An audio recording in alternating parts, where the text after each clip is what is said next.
प्रिय विद्यार्थियों, आज हम व्यवहारवाद या व्यवहारवादी दृष्टिकोण के बारे में पढ़ेंगे। व्यवहारवाद का उदय द्वितीय विश्व युद्ध के बाद हुआ था। 20वीं शताब्दी में प्राकृतिक विज्ञानों के क्षेत्र में बहुत परिवर्तन हुए और इसका समाज विज्ञानों पर भी प्रभाव पड़ा। जो प्राकृतिक विज्ञानों से प्रेरणा लेकर समाज विज्ञानों ने जो परंपरागत अध्ययन पद्धतियाँ थीं, परंपरागत अध्ययन क्षेत्र और परंपरागत अध्ययन दृष्टिकोण के स्थान पर वैज्ञानिक अध्ययन पद्धतियाँ, विस्तृत अध्ययन क्षेत्र और आधुनिक अध्ययन दृष्टिकोण को अपनाया। अन्य समाज विज्ञानों की तरह ही राजनीति विज्ञान में भी ये परिवर्तन आया और इसे राजनीति विज्ञानियों ने व्यवहारवादी क्रांति कहा। व्यवहारवादी क्रांति इसको इसलिए कहा गया क्योंकि ये परंपरागत राजनीति विज्ञान की दार्शनिक व कानूनी अध्ययन पद्धतियों को अपूर्ण मानते थे और उनको शुद्ध नहीं मानते थे और इसके आधार पर जो भी सिद्धांत विकसित किए गए थे उनको भी इन्होंने सही नहीं माना। उनकी दृष्टि से परंपरागत राजनीति विज्ञान की समस्त अवधारणाएं आदर्शात्मक थीं और यथार्थवादी नहीं थी। दूसरा, इसको व्यवहारवादी क्रांति इसलिए कहा गया क्योंकि राजनीतिक विज्ञान का अध्ययन इन्होंने व्यवहारिक तथा यथार्थ आधारों पर किया और इस उद्देश्य के लिए उन्होंने राजनीतिक विज्ञान के अध्ययन में प्राकृतिक विज्ञान की अध्ययन पद्धतियों को भी सम्मिलित किया। व्यवहारवाद का उदय एवं विकास। व्यवहारवाद का उदय द्वितीय विश्व युद्ध के बाद हुआ। इसके उदय और विकास के लिए दो तत्व सहायक रहे। एक तो द्वितीय विश्व युद्ध से पहले का अनुभववाद, दूसरा द्वितीय विश्व युद्ध के दौरान राजनीतिक विज्ञानियों को जो यथार्थवादी अनुभव रहे उसने व्यवहारवाद के विकास में एक महत्वपूर्ण भूमिका निभाई। यदि हम ऐतिहासिक दृष्टि से देखें तो व्यवहारवाद का प्रारंभ 20वीं सदी के पहले दशक से ही दिखाई देता है। 1908 में ग्राहम बेल्स की एक पुस्तक ह्यूमन नेचर इन पॉलिटिक्स में उन्होंने ये प्रतिपादित करा कि राजनीतिक घटनाओं को समझने के लिए मनुष्य के राजनीतिक व्यवहार का अध्ययन किया जाना चाहिए। इसी तरह A.F. वेंटले की पुस्तक द प्रोसेस ऑफ गवर्नमेंट में उन्होंने यह स्थापित करा कि अब राजनीतिक संस्थाओं की क्या प्रक्रिया है, इसके अध्ययन को महत्वपूर्ण स्थान दिया जाना चाहिए। राजनीति के अध्ययन में सामाजिक समूहों की शासन के प्रति क्या प्रतिक्रिया है, इसका अध्ययन राजनीति विज्ञान में किया जाना चाहिए। व्यवहारवाद के विकास में जो मुख्य योगदान रहा वो चार्ल्स मेरियम की पुस्तक न्यू एस्पेक्ट ऑफ पॉलिटिक्स का रहा है और उसमें चार्ल्स मेरियम ने ये प्रतिपादित करा कि यदि हम राजनीतिक घटनाओं को व तथ्यों को समझना चाहते हैं तो उसके लिए हमें मनोवैज्ञानिक एवं समाजशास्त्रीय दृष्टिकोण एवं तकनीकों का इस्तेमाल करना चाहिए। चार्ल्स मेरियम के इस प्रतिपादन के बाद शिकागो विश्वविद्यालय में व्यवहारवादी दृष्टिकोण का धीरे धीरे विकास हुआ और इस तरह से द्वितीय विश्व से पूर्व राजनीति विज्ञान के अंतर्गत व्यवहारवादी दृष्टिकोण विकसित हो गया था।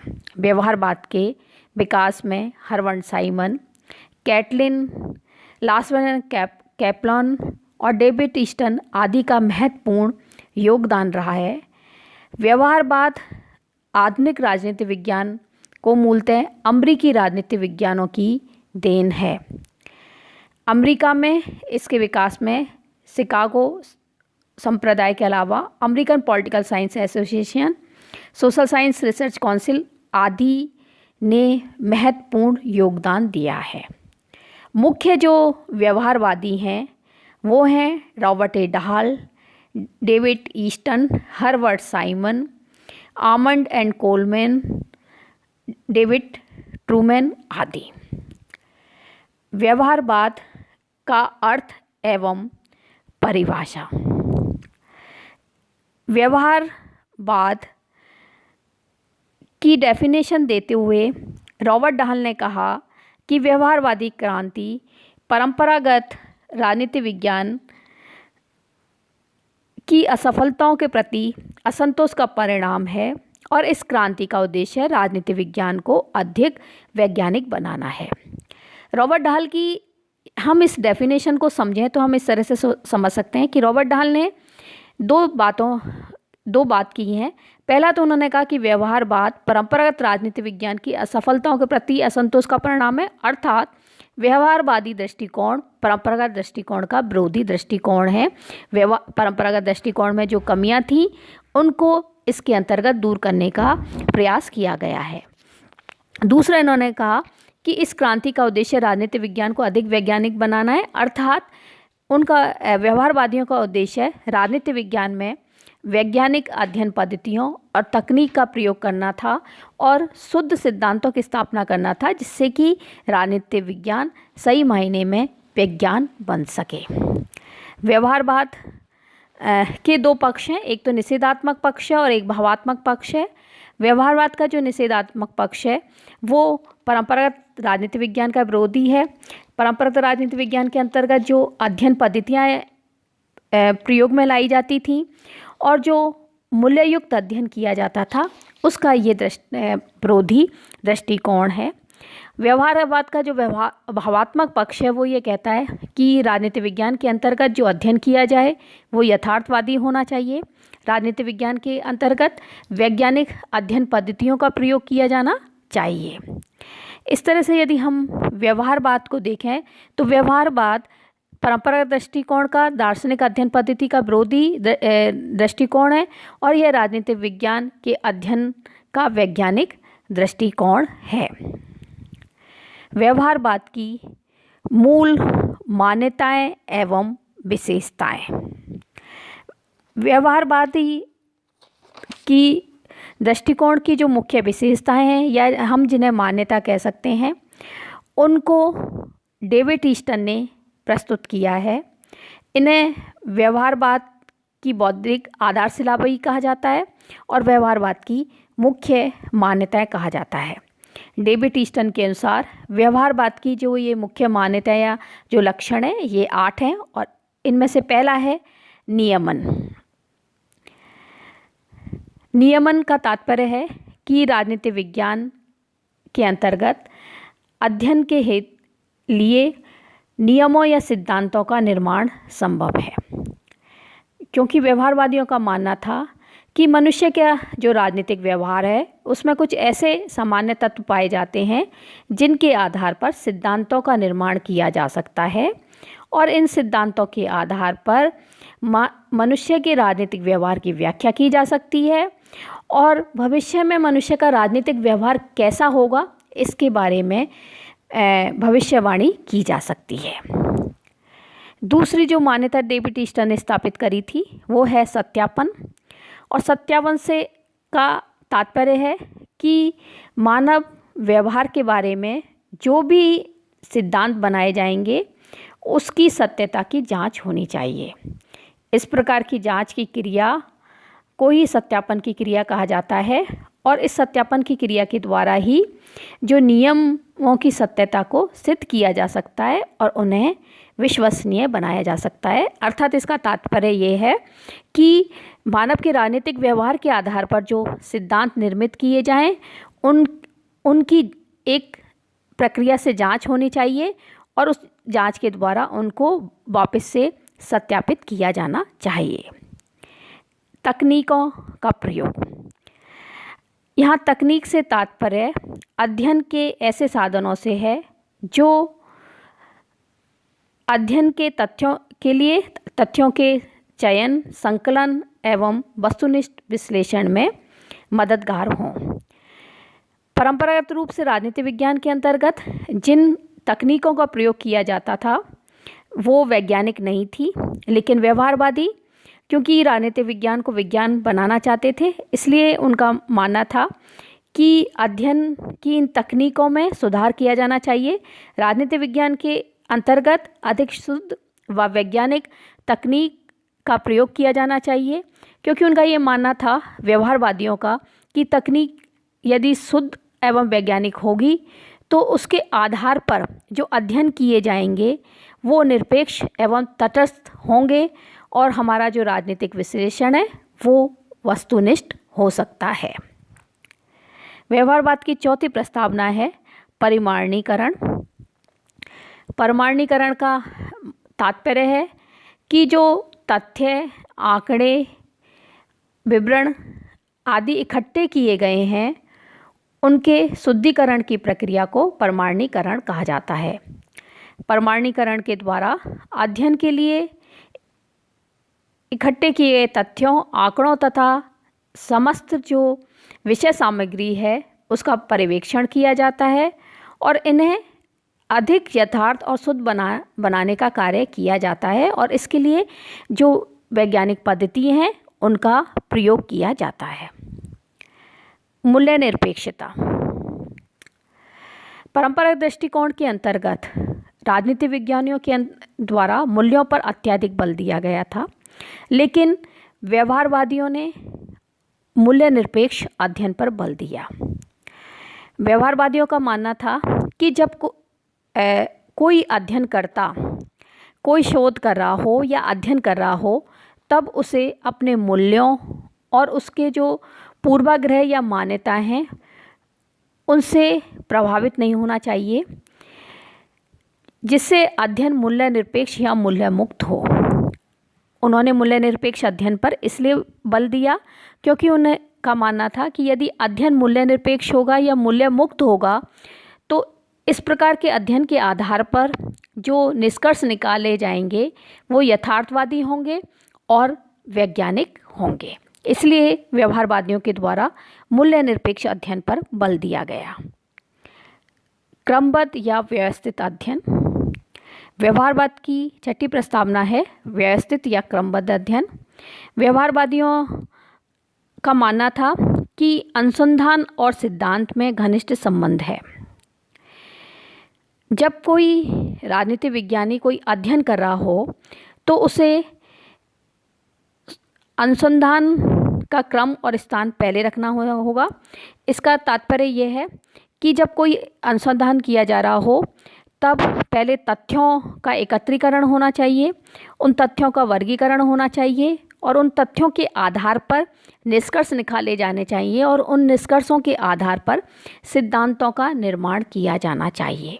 अर्थात जो भी अनुसंधान या शोध राजनीति विज्ञान के अंतर्गत की जा रही हो वो क्रमबद्ध होनी चाहिए।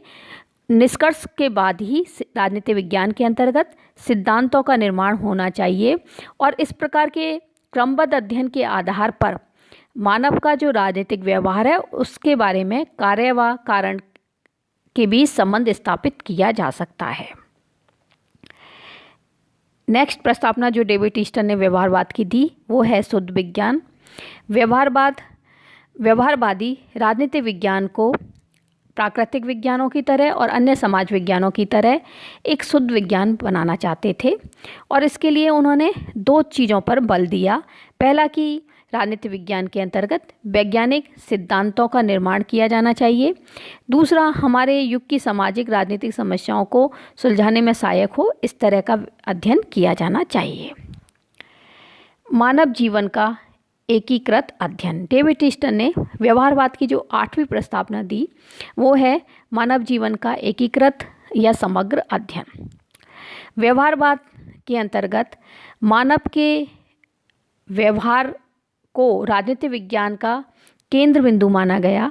उन्होंने कहा कि मानव का व्यवहार एक पूर्ण इकाई है, अतः जब राजनीति विज्ञान के अंतर्गत मानव के राजनीतिक व्यवहार का अध्ययन किया जा रहा हो तब मानव के राजनीतिक व्यवहार को प्रभावित करने वाले जो अन्य कारक हैं उनका अध्ययन भी राजनीति विज्ञान के अंतर्गत किया जाना चाहिए, क्योंकि व्यवहारवादियों का मानना था कि मानव के व्यवहार का अध्ययन उसकी समग्रता के साथ ही किया जा सकता है।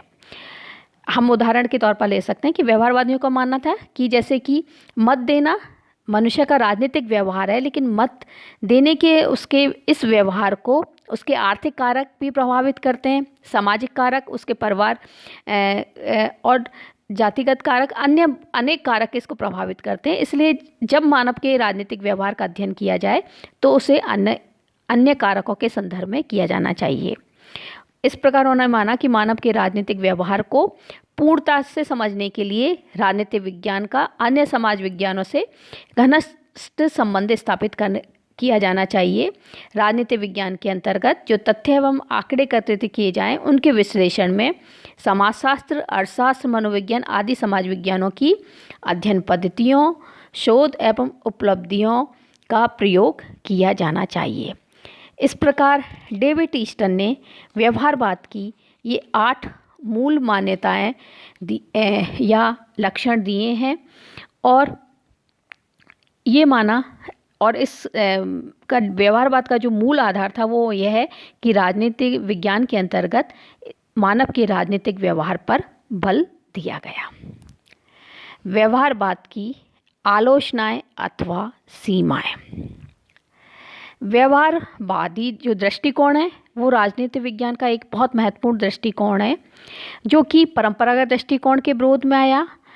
लेकिन व्यवहारवाद की आलोचनाएं इसके प्रारंभ के साथ ही शुरू हो गई थी, क्योंकि इसकी आलोचनाएं एक तो परंपरागत दृष्टिकोण के राजनीतिक विज्ञानियों के द्वारा की गई, क्योंकि वो व्यवहारवाद की मान्यता एवं निष्कर्षों से सहमत नहीं थे।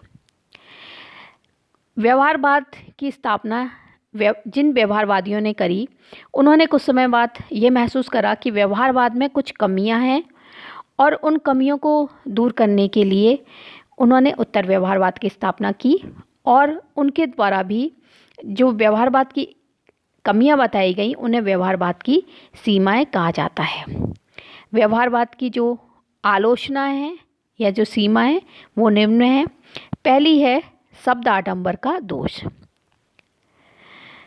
व्यवहारवादियों ने परंपरागत राजनीति विज्ञान की आलोचना करी, किंतु वो स्वयं भी कोई वास्तविक सिद्धांत या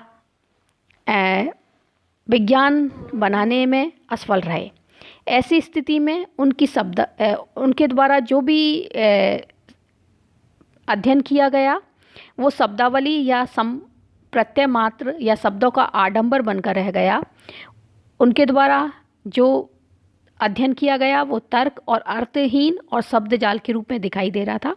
इसलिए उनकी आलोचना इस आधार पर की जाती है कि व्यवहारवादियों के द्वारा जो अध्ययन किया गया वो शब्दाडंबर मात्र था। व्यवहारवाद की दूसरी आलोचना इस आधार पर की जाती है कि मूल्य निरपेक्ष अध्ययन संभव नहीं है। व्यवहारवादियों ने राजनीतिक विज्ञान के अंतर्गत मूल्य निरपेक्ष अध्ययन पर बल दिया, लेकिन आलोचकों का कहना है कि राजनीतिक विज्ञान के अंतर्गत ना तो मूल्य निरपेक्ष अध्ययन संभव है और ना ही उचित है। संभव इसलिए नहीं है क्योंकि उनका आलोचकों का कहना है कि जब कोई अध्ययनकर्ता अपने शोध कार्य की शुरुआत करना चाहता है तो शोध से संबंधित जो विषय का जो चयन करता है उसमें वो मूल्यों से प्रभावित होता है। अर्थात जब वो विषय का चयन करता है तो जो उसको अच्छा लगता है, सामान्य तौर पर वो उसी विषय का चयन करता है, तो विषय के चयन में ही वो मूल्यों से प्रभावित हो जाता है और इस प्रकार शोध कार्य की शुरुआत में वो मूल्यों से प्रभावित हो जाता है। राजनीति विज्ञान में इसलिए मूल्य निरपेक्ष अध्ययन संभव नहीं है। दूसरा उनका कहना है कि मूल्य निरपेक्ष अध्ययन उचित भी नहीं है, क्योंकि मूल्य निरपेक्षता पर अत्यधिक बल देने के कारण व्यवहारवादियों ने क्या अच्छा है, क्या बुरा है, क्या उचित है, अनुचित है, इसमें कोई भेद नहीं किया और इसी आधार पर लियो स्ट्रास ने कहा कि मूल्य निरपेक्षता का अर्थ कटर की विजय है। तीसरी आलोचना व्यवहारवाद की इस आधार पर की जाती है कि व्यवहारवाद के अंतर्गत अंतर्विरोध का दोष पाया जाता है। व्यवहारवादी एक तरफ तो मूल्य निरपेक्ष अध्ययन पर बल देते हैं, दूसरी ओर वो उदारवादी लोकतांत्रिक शासन व्यवस्था को अच्छा बताते हैं और तानाशाही या साम्यवादी शासन व्यवस्था को बुरा बताते हैं। तो मूल्य निरपेक्षता पर अध्ययन पर बल देने के बावजूद भी वो जो एक शासन व्यवस्था को श्रेष्ठ बता रहे हैं और दूसरे को की आलोचना कर रहे हैं, उस आधार पर आलोचकों का कहना है कि व्यवहारवादी कहते कुछ हैं और करते कुछ हैं, कहते रहे हैं कि राजनीति विज्ञान के अंतर्गत जो अनुसंधान किया जाना चाहिए वो मूल्य निरपेक्ष होना चाहिए, और दूसरी तरफ वो उदारवादी लोकतंत्र शासन व्यवस्था का समर्थन कर रहे हैं। तो इस तरह से उनमें अंतर्विरोध का दोष पाया जाता है। चौथी आलोचना इस आधार पर की जाती है कि व्यवहारवाद के अंतर्गत जो राजनीति विज्ञानियों के द्वारा अध्ययन के लिए जो पद्धतियाँ अपनाई गई थी वो बहुत खर्चीली पद्धति है, क्योंकि व्यवहारवादियों ने अध्ययन की शुद्धता के नाम पर जो बार बार सर्वेक्षण और आंकड़े इकट्ठे करते हैं उसमें बहुत ज़्यादा धन और समय लगता है। अतः जो थर्ड वर्ल्ड कंट्रीज़ के जो देश हैं या जो गरीब देश हैं उनके राजनीति विज्ञानी इस व्यवहारवादी दृष्टिकोण के अंतर्गत जो अध्ययन पद्धतियाँ अपनाई गई हैं उनको अपनाने में समर्थ नहीं है। नेक्स्ट आलोचना इस आधार पर की जाती है कि राजनीति विज्ञान के स्वतंत्र अस्तित्व को खतरा उत्पन्न हो गया है। व्यवहारवादियों ने राजनीति विज्ञान को परिभाषित नहीं किया, उसके अध्ययन क्षेत्र को भी निश्चित नहीं करा। दूसरा, उन्होंने राजनीति विज्ञान के अध्ययन के लिए अंतर अनुशासनात्मक दृष्टिकोण पर बल दिया और उन्होंने ये कहा कि राजनीति विज्ञान के अध्ययन के लिए अन्य समाज विज्ञानों की अवधारणाओं, पद्धतियों एवं तकनीकों को अपनाया जाना चाहिए। और इस आधार पर आलोचकों के द्वारा यह कहा गया कि व्यवहारवादियों ने राजनीति विज्ञान को एक स्वतंत्र विषय के रूप में अस्तित्व खो गया है व्यवहारवादियों के कारण राजनीति विज्ञान। व्यवहारवाद की नेक्स्ट आलोचना इस आधार पर की जाती है कि राजनीति विज्ञान और प्राकृतिक विज्ञानों में मूलभूत अंतर पाया जाता है। व्यवहारवादी क्योंकि प्राकृतिक विज्ञानों से प्रभावित थे, इसलिए उन्होंने ये माना कि प्राकृतिक विज्ञान और राजनीति विज्ञान में आधारभूत समानता होती है, और इस आधार पर उन्होंने कहा कि राजनीति विज्ञान के अंतर्गत प्राकृतिक विज्ञानों की अध्ययन पद्धतियों का प्रयोग किया जा सकता है। लेकिन आलोचकों का कहना है कि प्राकृतिक विज्ञान और राजनीतिक विज्ञानों में अंतर दिखाई देता है। प्राकृतिक विज्ञानों की तुलना में राजनीतिक विज्ञान के अंतर्गत जो तथ्य हैं वो अधिक जटिल, परिवर्तनशील और अस्पष्ट हैं। उदाहरण के तौर पर राजनीतिक विज्ञान की जो विषय वस्तु है वो मानव व्यवहार है, और मनुष्य का जो व्यवहार है वो अत्यधिक जटिल है और परिवर्तनशील है, और उसके आधार पर जो निष्कर्ष निकाले जा सकते हैं वो सही नहीं होंगे, वो परिवर्तित होते रहते हैं। अतः राजनीतिक विज्ञान प्राकृतिक विज्ञान की तरह नहीं हो सकता, क्योंकि प्राकृतिक विज्ञानों की विषय वस्तु निर्जीव वस्तु है, जबकि राजनीतिक विज्ञान की जो विषय वस्तु है वो मानव का राजनीतिक व्यवहार है। व्यवहारवाद की नेक्स्ट आलोचना इस आधार पर की जाती है कि सुनिश्चित सिद्धांत और भविष्यवाणी संभव नहीं है। व्यवहारवादियों का ये मानना था कि मानव के राजनीतिक व्यवहार में कुछ नियमितताएं पाई जाती हैं और इन नियमितताओं के आधार पर सिद्धांतों का निर्माण किया जा सकता है और भविष्य के बारे में भविष्यवाणी की जा सकती है। लेकिन आलोचकों का कहना है कि मनुष्य का जो राजनीतिक व्यवहार है वो परिवर्तित होता रहता है, वो एक जैसी परिस्थितियों में हमेशा एक जैसा नहीं रहता, इसलिए मनुष्य के राजनीतिक व्यवहार के आधार पर इस तरह के कोई सिद्धांतों का निर्माण नहीं किया जा सकता। व्यवहारवादी इस तरह के कोई सामान्य सिद्धांतों के निर्माण में असफल रहे, और क्योंकि वो राजनीतिक विज्ञान में सुनिश्चित और स्थिर नियमों का निर्माण नहीं कर सके, इसलिए सही भविष्यवाणी भी संभव नहीं हुई। नेक्स्ट आलोचना इस आधार पर की जाती है कि मानव के राजनीतिक व्यवहार का विज्ञान संभव नहीं है। आलोचकों का कहना है कि मानव का जो राजनीतिक व्यवहार है उसका सही अध्ययन असंभव है, इसलिए व्यवहारवादी मानव व्यवहार का विज्ञान प्रस्तुत करने में असफल रहे हैं। मानव स्वभाव अत्यंत जटिल है और उसके आधार पर हम किसी भी तरह की भविष्यवाणी नहीं कर सकते, ना उस मानव के राजनीतिक व्यवहार को मापा जा सकता है, ना उसके आधार पर कोई सिद्धांतों का निर्माण किया जा सकता है। व्यवहारवादी दृष्टिकोण को यदि हम देखें तो व्यवहारवादी दृष्टिकोण की इस आधार पर आलोचना की जाती है, लेकिन व्यवहारवाद की कुछ उपयोगिताएं रही हैं। व्यवहारवाद ने राजनीतिक विज्ञान को एक नए राजनीतिक विज्ञान के रूप में स्थापित करा है। इसने राजनीतिक विज्ञान का वैज्ञानिकरण करने का प्रयास करा है। राजनीतिक विज्ञान की अध्ययन विषय वस्तु में परिवर्तन करा है, जहाँ परंपरागत दृष्टिकोण के अंतर्गत राजनीतिक विज्ञान का केंद्र बिंदु राजनीतिक संस्थाएं थी, वहाँ अब मानव के राजनीतिक व्यवहार पर बल दिया। राजनीतिक विज्ञान के अंतर्गत वैज्ञानिक अध्ययन पद्धतियों के बल पर बल दिया। राजनीतिक विज्ञान के अंतर्गत व्यवहारवाद के द्वारा अंतर अनुशासनात्मक दृष्टिकोण की स्थापना की गई और यह स्थापित किया गया कि राजनीतिक विज्ञान को अन्य समाज विज्ञानों की अध्ययन पद्धतियों, उपलब्धियां आदियों को अपनाना चाहिए। इस आधार पर यदि हम देखें तो राजनीतिक विज्ञान को व्यवहारवाद का एक महत्वपूर्ण योगदान दिया है। और यद्यपि आज व्यवहारवाद की जगह उत्तर व्यवहारवाद आ गया है, फिर भी व्यवहारवाद ने राजनीतिक विज्ञान के आधुनिकीकरण में एक बहुत महत्वपूर्ण भूमिका निभाई है।